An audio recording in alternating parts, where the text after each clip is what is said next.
Hi, everybody. It's Michelle Hill, your legacy builder at Winning Proof, coming to you with another episode of Winning Proof Unscripted. And I am so excited today because I have a very special guest, Teeg Stouffer, and we are going to get into his story. We're going to get into how he helps his clients create legacy films, and we're going to talk about the first book we worked on together, Killing Kyle Orth. We're going to talk about that. So we have a lot to cover. And the only way I am going to introduce Teeg is that he's a heritage and legacy filmmaker. And I'm going to let him, since he's a master storyteller, tell you the rest of that. And Teeg, thank you so much for being here. Michelle, thank you. We're gonna have a lot of fun. We've gotten to work together on a project, and I love what you're doing in terms of helping people create legacy. And I believe so much in legacy, and I feel like legacy is so misunderstood. And so, I think today in our conversation we can shed some light on what is this thing of legacy? Like what is it? And like. Mhm. It's Um, not just leaving a bunch of pictures behind. or money Or, mhm. or or your kids or like there's a misunderstanding in a way about we in fact we think too often of legacy as a thing we leave, and the truth is we're creating our legacy in how we live every day. Our legacy is really the impact that we have on other people. And I've written a book about legacy. We'll talk about that someday, Michelle. But Yes. um in the process of writing about legacy and writing about it from the perspective of a heritage and legacy filmmaker, Yes. I noticed something about a small number of people who live their life with legacy in mind. And I wondered how many people is this? And so I did a little bit of like pseudoscience, like a little bit of like semi scientific research. Yes. And it's not a full blown university study or anything like that, but anecdotal research suggests that only about 7% of people think about their legacy daily or almost daily. Okay. 16% of people literally never think about legacy. Never. It's never on their mind. Most of us fall somewhere in between.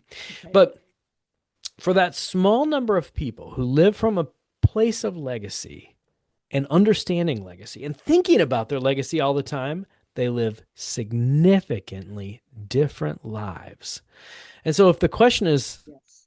what's the difference? And how would I shift my brain into that kind of thinking about legacy? How would I do that? The answer is you record your story. Like that's the answer. That's how you do it. And so we can unpack that a little bit. But if you were to say, so what do you do as a heritage and legacy filmmaker? I help people record their story, which changes lives. It changes your life and it changes the lives of the people who will hear your story. And so I help people tell their story, and that can be individuals, it can be families. Sometimes I work for companies, and sometimes I work for communities. So, like a town will hire me to make a documentary about their town. Yes. Um, I saw that. so we are in the documentary era. We're in a time when documentaries are some of the most viewed type of movies and television that people are watching, and most people think of themselves as a viewer, and most of the time we would be. But if you think about it, everything you've ever watched is somebody's story. At one time in your life, it should be yours. Yeah, absolutely. And how are documentaries different from, okay, I have 10 journals sitting around. The journals are all written in and they tell the story of my life and the ups and the downs and answered prayer and all the things. How does a documentary take that and take it to the next level? Because Do people say, something oh, I different. don't need that. I just have a bunch of journals.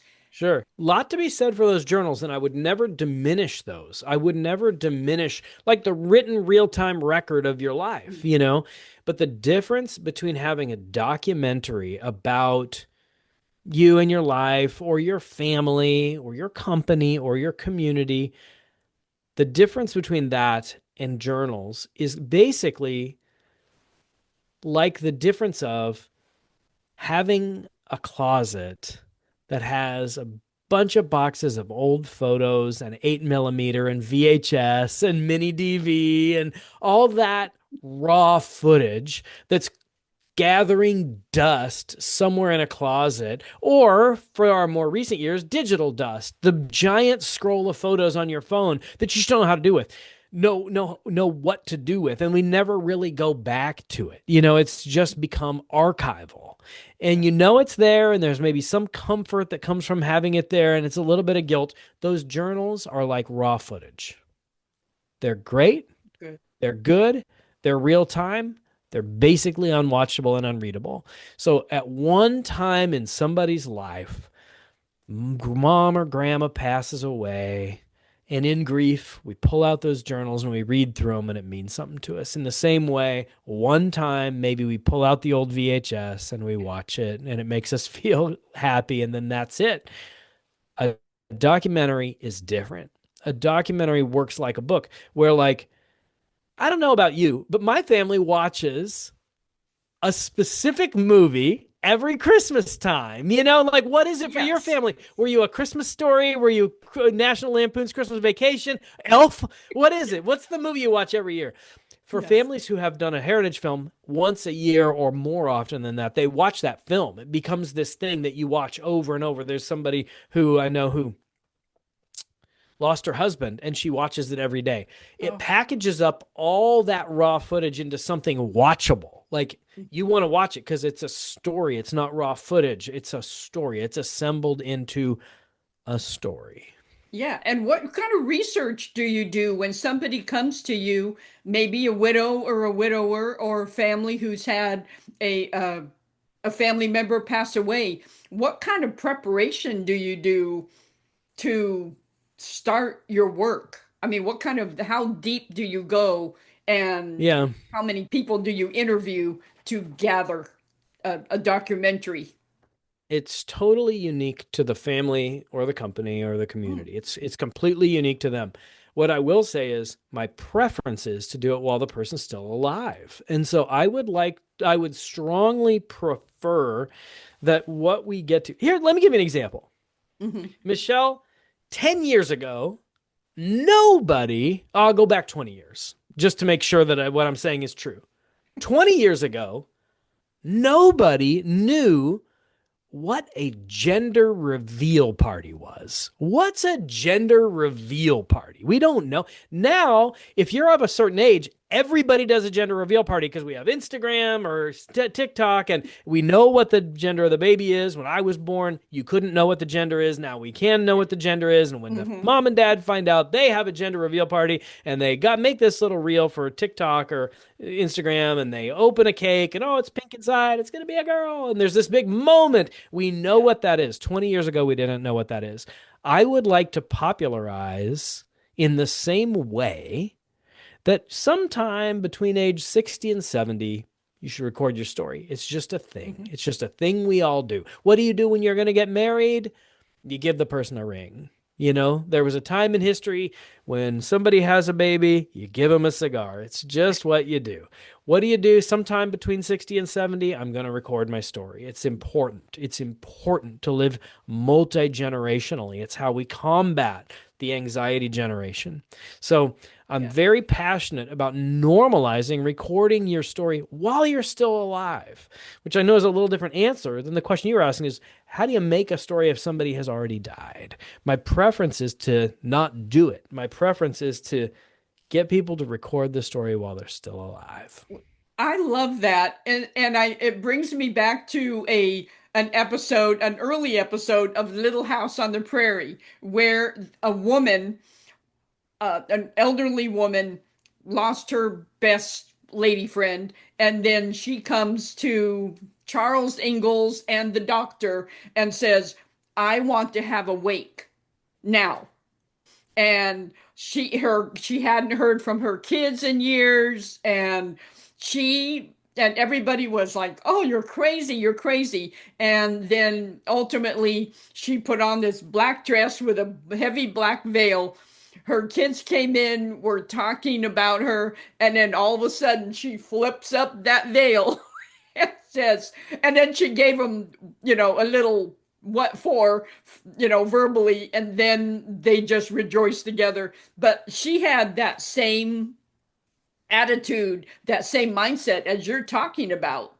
It's Yeah. celebrate me while I'm here. Don't wait to say your nice things when I'm gone. So I get that premise that it's better to do it when the person is still alive. Do you have do you approach people and ask them that? Do you find there's a discomfort because people don't want to think about death? They don't want to think about, Absolutely. well, Yeah. I'm going to do it now or because I'm going to die. What do you find?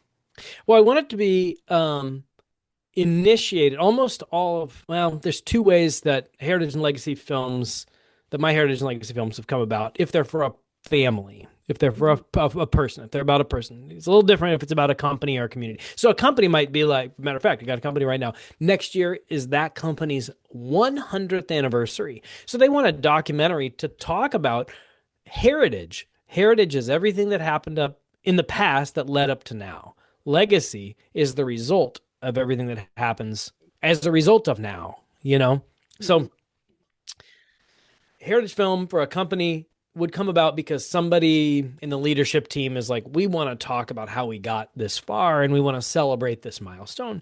Sure. Oftentimes, heritage and legacy films for individuals and families comes about the same way. Okay. Excuse me. It'll be like, we want to do this for mom and dad's 50th anniversary. We want to do this for mom and, grandma's turning 80. We want to do this for her 80th birthday. Sometimes though, it can be for other reasons, and we could talk about those reasons. But sometimes people come to me and they want to do a legacy film because it's so important to them to pass on key values. So this week I'll be filming with somebody who has achieved a lot in their life, but they made some mistakes, but they got some stuff right. And that probably describes all of us. We've achieved some Yes. things, we've made some mistakes, and we've gotten some stuff right. Mhm. They want to make sure that their kids avoid some of the mistakes they made. And they want to make sure their kids continue some of the things that this family has always gotten right to help them achieve more than they ever did. And by recording it into a film, it creates a context to say the things they mean to say. And it gives them a minute to stop and slow down and say, there's some really important things you should know. Let me tell them to you. Mhm. That's so valuable. That's the main way. And then often in these films, I'll ask other family members, hey, tell me about so and so. Mhm. And then they do get a chance to honor so and so. Those types of films, oftentimes it's that next generation down that's hiring me. So, for example, I did one, we can link it in the show notes. I did one for a guy, and he was retiring from a lifetime in farming. And it was also going to be like his, I think, 70th birthday. So he was Okay. retiring from a lifetime in farming. I think it was 70th birthday, and his daughters hired me to honor their dad and make this film Oh, as a celebration that they would show on this birthday. And then they do an annual family reunion. okay. And they watch it together every year. At Oh, this annual, it's the Kester family, and every year they do Kester weekend. And now they have something they can watch every Kester weekend. wow. Wow. I So love that that. helps. Have you have an origin story of how you started this and what how you started creating your own legacy because of something you found after your grandfather died. It was my dad, actually. Your Yeah, dad, I'm sorry, my your dad. dad. Yeah, Okay, yeah. so you And were going so, through a trunk. So tell that story because I sure, enjoyed sure. reading it, but hearing it from you would be so much better. Okay, so My mom passed away kind of young. She died at age 59. And so when my dad died 16 years later, 17 years later, my brother and I were up in the attic of the house we grew up in. And so we were up in the attic and we pulled out this box. And if you've lost your parents, you've had this experience of you have to go through their things and you have to decide, what are we going to keep? What are we not going to keep? And you have those decisions to make. And we pulled out this box and we opened this dusty box, and inside there were these African artifacts. And we couldn't remember why dad would have these African artifacts. And then we remembered it's because we have like a, probably to us, it'd be like a great aunt and uncle who were missionaries in Africa around the turn of the 20th century, the early 1900s. And we're like, I know where these came from. Like, what nation would these be from? What African nation would these be from? And what were those people's names? Like, what were their names? And we couldn't remember their names, and I felt so bad about that because I've always been my family's documentarian. I've always like made little stories about my family and all that stuff. I was one of those kids running around with a giant VHS camcorder in the 1980s and 90s. And so how did I not know their names? But I couldn't ask my dad because he was dead. And he was the youngest of three brothers. So there was nobody to ask. And then you're pulling out these pictures and you're looking at these pictures and you're like, is this them? But what were their names? And I felt so bad about it. And then in the next box we opened, I found this. And this is the diary of Joy Larson. And Joy Larson is a woman I did know. This was my mom's grandma, my great grandmother. And she was alive until I was 20 years old. And this Oh, woman, Joy Larson, came to Iowa in a covered wagon. I live in Iowa. And mhm. so I know someone. I'm not that old of a guy. I'm still in my 40s. I know somebody who came to Iowa in a covered wagon. I also Yes. know my kids. And my kids, whereas Joy Larson lived on a fistful of cornmeal and beans a day, my kids will only ever know extraordinary choice, and they'll freak out if I buy the wrong brand of chicken nuggets. Yes. And the gulf between the life she lived and the life that they're living is filled. That gap is bridged by me and my life. And I take it as my responsibility to pass along the grit that that woman had to my kids who will only ever know extraordinary comfort. And so I'm like, Yes. I'm making a movie about Joy Larson because I've forgotten the story of the missionaries, and by God, I'm not gonna forget hers. And I have the journal, I have the raw footage. So I started making that movie, and I was like, no intention that this movie would be like on Netflix or in the Mhm. theaters or anything like that. I'm making it for them. And as Mhm. I got into it and started doing it, I'm like, this is all I'm going to do. And I quit my job, and that's all I've done. Wow. And to add to that story, when your grandmother was in that covered wagon, it was struck by lightning, and her two siblings on either side of her were killed, That's and right. she lived. So there's some grit. I mean, that grit that you talk about, you have to be a survivor to watch your siblings on either side of you die from a lightning strike and then keep on in that covered wagon. She has an unbelievable story. And the result of her living, one result, there are many results. One result of her surviving that is that I live. Hmm. And Yes. so I take it as my responsibility to live well and to live in generational transference, to build a generational staircase that goes up. So there's a guy that I did a story film for. His name is Otis Lee. Hmm. And Yes. the film is called Knowing Otis, and it's a heritage and legacy film about Otis Lee. He's the perfect example of intentionality among the generations so that Each generation would build on the last. So Mhm. Otis's great grandparents were slaves. Yes, And I love that it's story. it's a great story. So his great grandparents were slaves. Mhm. His parents, his grandparents, they got an education and Mhm. they became homeowners. And his parents not only got an education, they became educators, teachers, and they not only owned a home, they bought multiple properties and became landlords. Mhm. Otis not only got an education and became an educator, he became a college professor and a lawyer. And he was the first black lawyer at Harris Bank in downtown Chicago. And he took on the family business, expanded the portfolio of real estate, and went on to work for the U.S. Chamber of Commerce, build a thriving law practice and a meaningful um, real estate portfolio. His sons, one of them became a doctorate level educator, and the other one is an international trade lawyer. Every generation built on the last because they lived from a place of legacy. They lived with intentionality that each generation's role is to set up the next generation for success. Too few people think that way.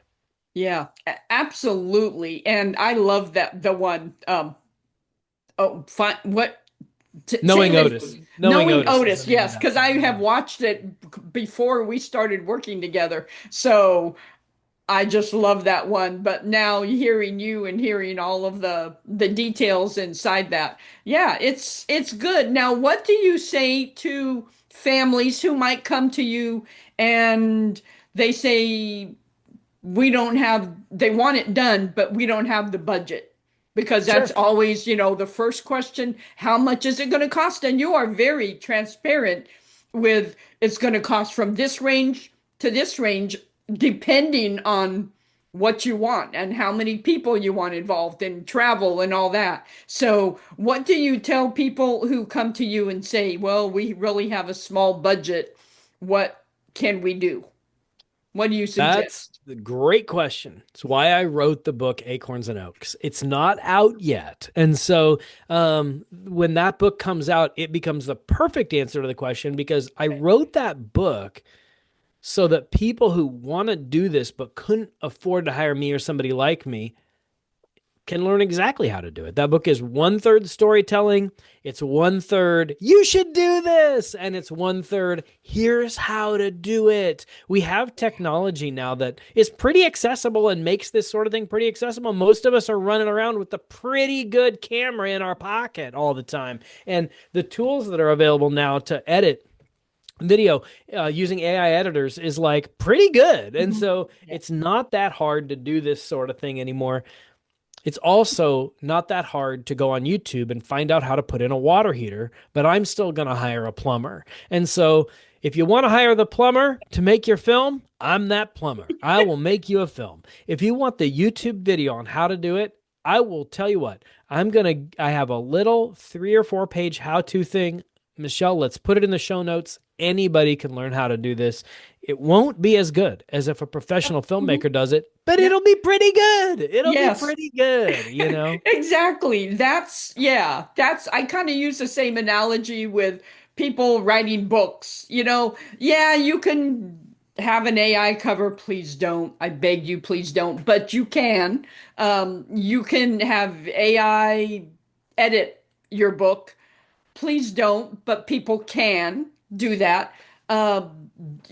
Just use this exactly the same. I'm just Exactly. exactly the same. It'll be okay, but it's not like having a professional do it. So, how do you approach when you work on a project? And we're kind of focusing on family legacy films a little bit. So, how do you approach a family who you get into it and then all of a sudden you realize, oh, there are some really tense family dynamics going on here.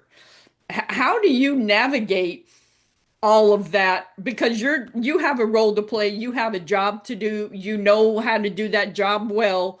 You know how to navigate through the whole process because that's what you do. How do you navigate strange and tense family dynamics when you get into it? Not knowing, maybe not knowing Not beforehand. knowing. So I think that when you do what I do, or if you're the kind of person that I am, you wear a lot of different hats. Mhm. One of those hats is I have to be technically proficient at using Mhm. cameras and lighting to record a story. And then I have to be technically proficient to edit that story in a way that is interesting to watch. So I have to have some technical acumen. I need those types of skills. Yeah. People are really intimidated by, a lot of people are really intimidated by the camera, and I have to know, I have to have these people skills of like, how do you make people comfortable? How do you know, how do you draw the story out of somebody? My friend Wade says Teej is not really in the filmmaking business, he's in the business of making people cry, makes everybody cry. And that's not a very good sell because people are like, I don't want to cry. Definitely want to cry on camera. But the thing is, you have to be, if you do what I do, you have to be good at drawing the story out of people and making people comfortable being vulnerable and being willing to share the heart of the people that they care about, you know? And so that's part of my job. The other part of my job is business. I need to run a successful business. And by successful, I mean like sustainable, that I get to stay in business. Then the Yes. other part is the stuff you're talking about, where I kind of play pastor or counselor, where Yes. I'm counseling people, pastoring people a little bit through things. And that's why recording your story, whether it's in a book or a film, there's other ways to do it. Books and films are kind of the two main ways, is so pivotal because what you see happen is like families come together. Like Mm, people heal through this sort of thing. okay. Rifts are healed through this sort of thing. It changes the dynamic in ways people could never imagine. Okay. That's interesting. That's very interesting because I wondered I wanted to ask you how when you come across tense family dynamics or dysfunctional family dynamics, how do you edit that? If you're just capturing people's stories, they might be crying as they're telling their story. My mom was really mean. She was really mean. And so how do you approach editing when there's some hard truth there, but you're making this legacy film that is, you know, people are going to watch every year, but there's some painful parts to it. Sure. I mean, I think telling stories honestly is really important. And so I'm collaborating with the family, right? But I think one of the really important things about how we think about our heritage, like all the things that led up to us, is not that we exclusively consider the positives. We Mhm. also, it's essential that we acknowledge the things that were hard. Mm, This is actually one of the things that helps combat this anxiety generation that we're in now. okay. People believe at the moment that it's worse than it's ever been and it's never going to get better. Yep. And we are not living in the moment. We're living in the momentary. We've fallen into the dopamine machine of the scroll, and the past has faded to black, and the future's in fuzzy focus. And the reality is, and I know this for certainty, I'm a documentary filmmaker who looks at history all the time. Yeah. In the past, things were excruciatingly hard. As hard or harder, and certainly worse than we have it right now. Yeah. And people made it because also in the past, there was amazing developments. Today, where we live now, things are very hard. We live in very chaotic times. And also, there are amazing things happening. And in the future, it's going to be excruciatingly hard. and amazing things are going to happen, and we're going to make it. And we need to be telling these stories. We need to be saying, hey, this is something that happened that was very hard, but I made it. Here's Good. how. And you know what? Let's not repeat that. Let's not Yeah. continue that. That is a pivot point. That was an error of the past that we don't want to repeat. That's why I need you to know this. I Mhm. need you to know this so Yes. you don't do it too. Part of our family tradition used to be this, but Mhm. now it's that. We're changing our family's story, but you need to know the past so you don't repeat it. But Love here's some that. things we got right, and you need to know those things so you'll continue them. Don't forsake this. Don't forsake this. I did one for a guy named the Ziegler family. They're an amazing family. It's an amazing story.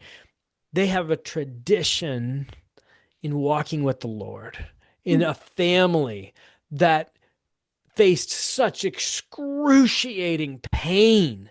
Wow. And that pain brought Gene Ziegler into a relationship with Jesus. And then his kids had a relationship with Jesus. And their kids have a relationship with Jesus. But their grandkids, we don't know yet. We don't Okay. know. And that's why they wanted to make a film. They're like, every generation has built on the last, and now it's your turn. And the reason that we've had the successes we've had is God. And Mhm. our the way that we are in depending on him, don't lose that. Don't lose that. And so this Yes. creates an opportunity to tell those stories. Here's what we got wrong. Don't do that. Here's what we've gotten right. Keep that going. I love that. Yes. And I think too that a family can be generations of, I don't know, needy or not, poor, very, very, very poor, yet that godly heritage is woven through each generation. And each generation, maybe they haven't come up higher than the generation before. Maybe it's five generations of just poor, really, really poor and destitute, but you have that godly heritage woven through. So you can go back and see that's the thread that holds everybody together. No, we haven't. We're not the Gettys. We're not, we don't make a lot of money, but we have this godly heritage. So I think you have to sometimes find the good things, no matter what, if it doesn't seem like it, you find these are the things that went right and do that, Yeah. Yeah. keep doing I that. I think that it's this thing of recording our story that causes us to take stock. And that's the difference of journaling. Journaling is very momentary and it's great. I think journaling is Yeah. great. But this sort of thing take it's hard. Like writing a book is hard. Making a film like this, it takes effort. And so Yes. when you stop and you take stock and then you make sense of it, it changes the way you see from then on. And that leads to breaking generational cycles. Ooh, yes. Yes. Yeah. And generational strongholds, cycles, all of that. Yes. Yes. So, So it and can be that's a pretty, good. pretty powerful tool. It can be a pretty powerful tool. It's also, here's the thing. All this talk sounds very, very heavy and it's fun. Like what Mhm. we're talking about, making films. Yeah. Yeah, it's hard. It's a lot of work. We have so much fun. Like the main thing that happens when we do this sort of thing is everybody loves it. Like it's extremely fun. Like there's so much laughter and so much joy, and people want to watch these films because they're really, really fun. Like the one we did for my family, my Hmm. wife's family, it's called The Last Harvest at Christmas time. So we're a farming family, farmed the same farm for 111 years. And then what happens to so many farming families is that the last harvest comes. It's going to be the last Okay. time that your family harvests this land, and then it's going to transition. And so that came for our family. And we took that as a time to film the process of harvesting, but to ask everybody, Tell me your memories from the farm. And we recorded all those. And then, you know, what we did, we rented the small town movie theater and we surprised mom and dad. And we Oh, told everybody from their church and all the old guys that grandpa has coffee with every morning. And all the four generations came and filled the theater. And we watched it on the big screen. And it was this huge moment for our family. And yeah. it was so much fun, and it gave grandma and grandpa a chance to say, to have this moment of reflection, and to be honored and to say, my life has this significance. And then we put it on YouTube, and more people than live in their town watched it every day for weeks, and they couldn't believe that thousands of people cared about their story and this sense of significance in these waning years of their life. They got to have this sense of significance, and we can do that for people Yeah. when we do things like this. I love that. Yes. And I think as I've gotten older, I think it's become more important to be, and it's not because you want attention at all. But you want to be acknowledged. You want to know that what you did was significant, and that becomes very important, you know? So I think your legacy films do that. It gives significance to a grandmother and a grandfather and a family who, like, the kids are, I didn't know that. Really? I didn't know that. And you want to have those, I didn't know that moments in your films, you know? So, Exactly. yeah. Exactly. And It's how so far fun. have you ever traveled to do interviews or film? Where have you gone? All over the place. I filmed in Ecuador last year, and I'm headed to Brazil this year. But in the course of my work, not just filmmaking, but in the course of my work, I've been to 48 of the 50 states, um, and then some number of countries. And so um, the one in Ecuador is a multi-generational missionary family. And there's an amazing story here. When the mother and father were missionaries there, they were serving these people in the highlands of northern Ecuador. Mhm. And they would, these people are so impoverished, and the missionary family would pull over this car, 1970s 1980s car, and they would give a basket of food to these workers in the field. And the workers in the field were practicing witchcraft, and these were Christian Okay. missionaries. And Mhm. the daughter said she remembered looking out the back window of the cars that drove away, and the people would throw the food. These are starving people. They'd throw the food down in the ditch and wash their hands because they wanted nothing from these Christians. But the missionary families kept sowing into these people with love over and over for years, and the soil was so hard, and for years and years they tried to reach these people, and it was almost impossible. And now the one who was in the back seat looking out the window is now leading the mission expeditions, and the arms are wide open. These Wow. people are inviting them into their communities and coming to know the Lord. And it's an amazing transformation as these people just joyously are coming to know the Lord, tens and 100 at a day, every day, and churches are popping up, and it's amazing because Oh, of the consistency through the generation. So that's a different type of generational story, and that's the one I filmed in Ecuador. I love that. Yes. And I Yeah. think that you showed me a clip of that, if I'm not mistaken.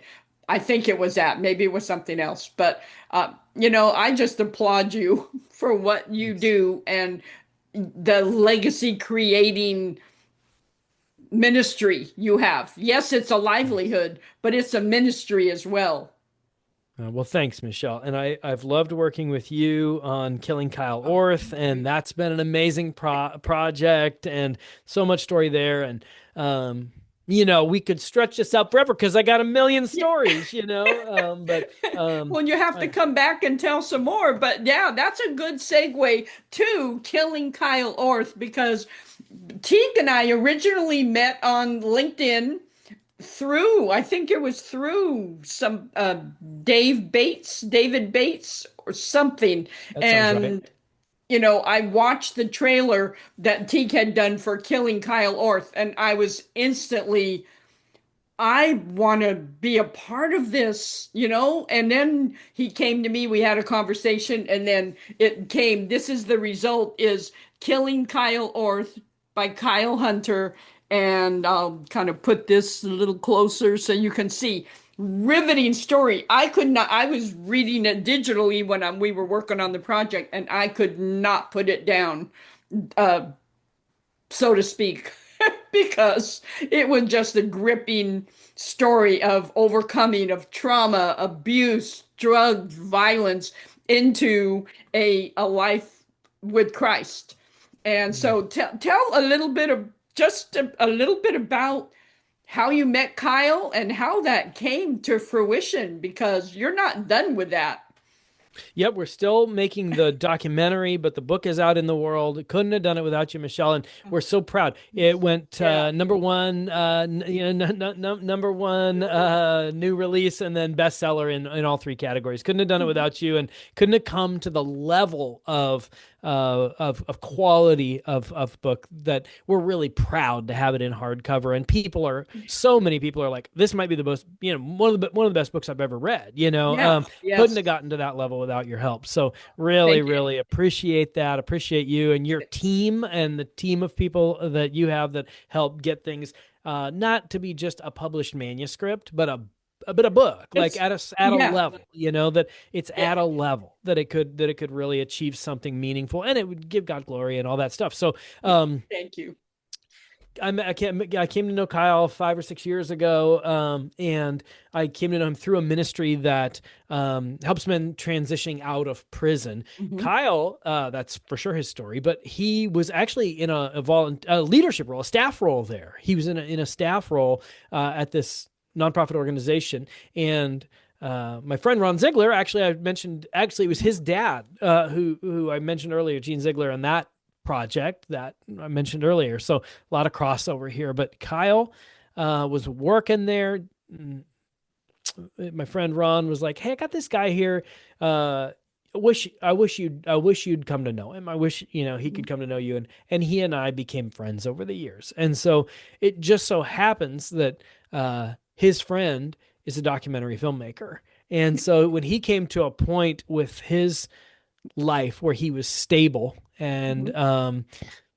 the great challenges of his past were pretty much behind him, I was like, what if we told your story? And after a lot of prayer between him and his wife, they decided, okay, I have nothing to gain from this. It can only hurt me that like I'm now a totally new person living a totally new life. It cannot help me to go tell this story, but it might help somebody else. It Yes. might give God glory. It might give somebody else hope.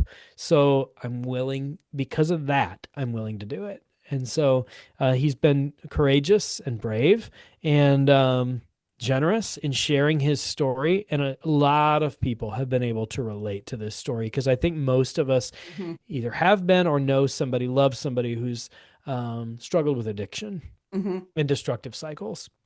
And so it's pretty easy to become hopeless when somebody you love continues to make destructive choices. And you could read his story and it could give you hope. It really does. It's a story of hope. It's not an easy read because of the abuse and the trauma that he went through throughout his life. So it's not a light, fluffy read, but it reads well and it flows well. And there is the hope, the thread of hope all through it, especially at the end when he shares his salvation moments and his transformation and killing Kyle Orth by Kyle Hunter. So there's a big, the whole book describes that. Mm-hmm. Yeah, it's an amazing story. And so I guess the hook for the story, if you're like, well, this sounds cool, but like what's the story? Guy Mhm. runs away after sixth grade. Imagine that. I've got a seventh grade son. I can't even imagine my seventh grader having to make it out there. And he falls into drugs and violence and all the things you would imagine, incarceration, all that kind of stuff. There's a really big moment that's known in where I live, where there was a high-speed chase with the Mhm. police, and the police fired 26 rounds at him using a stolen BMW. He was cornered in an alley. They fired 26 rounds at him. Three find his body, and it should have all ended there, but it didn't. Yes, yes. Yeah, it's an incredible redemptive story. Incredible. So, I'm talking about it because I know you were intricately and intimately involved in the making and are still making the documentary. But the book, and yes, it has some pages to it, but it's a page turner. It really, really is. So you can go on Amazon and get this, Killing Kyle Orth by Kyle Hunter. So, yeah, I had to talk about that. So, in wrapping up, do you have anything that you want to share for those people who have been toying with the idea of doing their just focusing on family documentary, family legacy films? Do you have any encouragement or any uh yeah, you should do this, oorahs for that family who has been kicking around the idea but are still on the fence? How about a hoorah and a next step? So here's the hoorah. I love acorns and oaks. I'm an outdoorsy guy. My wife worked for 11 years at the Arbor Day Foundation, for the Arbor Day Foundation, the Plant a Tree people. We Yes. really love nature and the outdoors. I love acorns and oaks. In every acorn, there's a forest. There's a forest in every acorn because that acorn gets planted and it can become an oak. And that oak is going to have a mast crop every year of acorns. And you could replant all those acorns, and each acorn could become another forest. Acorns and oaks are interesting because, if you plant a apple seed, it makes an apple tree. If you plant a peach pit, you get a peach tree, right? If you plant an acorn, you get an oak, not an acorn tree. Our life is like the acorn. Our legacy is like the oak. Wow.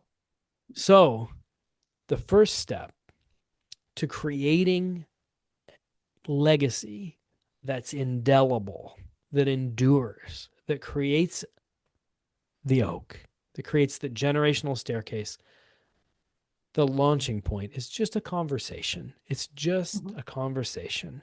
And I'm easy to get a hold of. Yes. Fascinationfilms.com. You can schedule a time for us to talk. There's no pressure. If the outcome of our conversation is that you don't want to do this, that's okay. If it's that you'd rather do a book, that's great. If it's that you'd like to work together, but you couldn't afford it, I'll tell you exactly how to do this. If it's that you want to do a film together, then we'll hatch a plan and we'll record your story. Hmm. Okay, yeah, that is good because I've had a few clients that have expressed interest in having their family legacy on film, and just that one little step of going on, looking at the show notes, all the information will be on there. Go in there and it doesn't cost a dime to just have a conversation and Yep. just see if that's something that you want to invest in. But it's an investment of the legacy of your family. So it's not just a DVD you'll throw in the corner by any means, Well, we hope is not. it? We hope not. We hope not. And yeah, if you're listening or watching this right now, I'd love to meet you. I'd love to have a chat. And he means that. His Teague is just a wonderful, you'll feel so comfortable. He has a gift of hospitality on screen. So he will make you feel so comfortable, and he is fabulous at what he does. He cares about what he does. He is committed to excellence, and I just know that working on the book with him, and I can't wait till the full documentary comes out because a trailer was enough to hook me. And just, man. And I shared it with a few people and they didn't catch the vision. So I think people who are meant to catch the vision of the story will do that. And it's not for every single person on earth. That's right. That's right. Killing Kyle Orth in particular is not for everybody. Like this film is Mhm. not being made for everybody. I'll be honest with you. We are making this film for people who are still in their mess. And so if somebody is trapped in a cycle of addiction, that's who this film is for. If people are not in that place in life, they may be like, what am I seeing here? Mhm. But it's going to make a lot of sense to our target audience. Yeah, absolutely. And how can people connect with you on social media? And again, all this will be in the show notes, but just tell people verbally how they can connect with you. I am pretty easy to find. So, Fascination Film Studio. I have an unusual name. It's Teeg Stouffer. It looks like Teeg Stouffer. People call me Teeg or Teej. You can find Teeg Stouffer. I'm the only one, so you don't. It's not such an uncommon name. I'm not a John Smith. I'm easy to find out there on social media. And go to Michelle's show notes, and she'll have links for you. And yeah, I'd love to connect there. I'm pretty active on LinkedIn Mhm. and Facebook and Instagram. Yeah, absolutely. Teague, I'm so glad we had this time today. I'm so Me too. glad you were willing to just come on and talk about legacy films and building a heritage with your family. Shared a little bit about your own family and what got you started and some of your projects. Leave us with the last nugget of what has you excited in the for the rest of the year.